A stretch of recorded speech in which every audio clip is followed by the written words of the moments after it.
So as if Ohio hasn't made it clear enough that it's the Florida of the Midwest, now we have HB 68, a gender-affirming care ban they're trying to pass. I don't know how many creators need to say, wow, they're copy and pasting the fascism all around the nation for everyone to get that that's what they're doing. This is fascism, textbook fascism. Again, the eugenics always involves race, bodily ability, and gender and sex.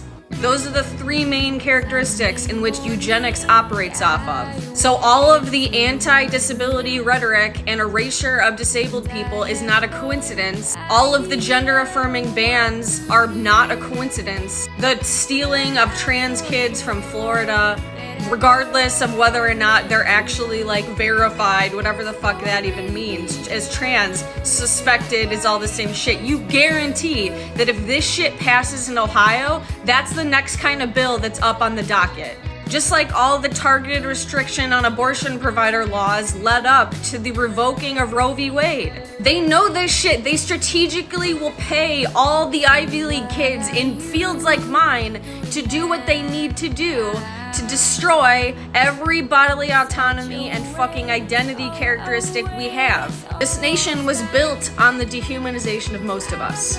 As I said in the fucking SB 83 hearing, the legislators that are passing laws like this are only doing it because they've been sexually miseducated. There is a fuck ton of research that goes to show that comprehensive sex education, actual education, not abstinence only, that's medically inaccurate and fucking bullshit, it actually lowers rates of violence, and it teaches people about things like the fact that gender and sex aren't binary.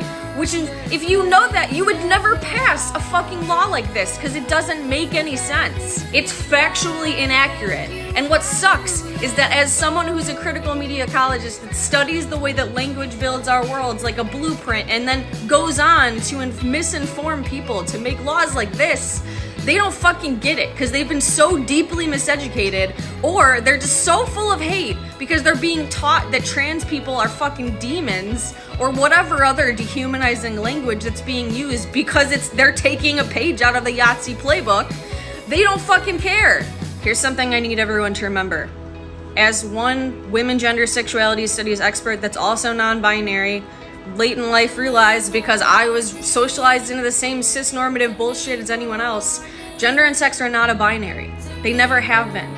Language and media have built the misconception that those two things are the same and that they are binaries, which means there's two options. That's never been true. No matter what these motherfuckers do, they can't take away our actual gender from us.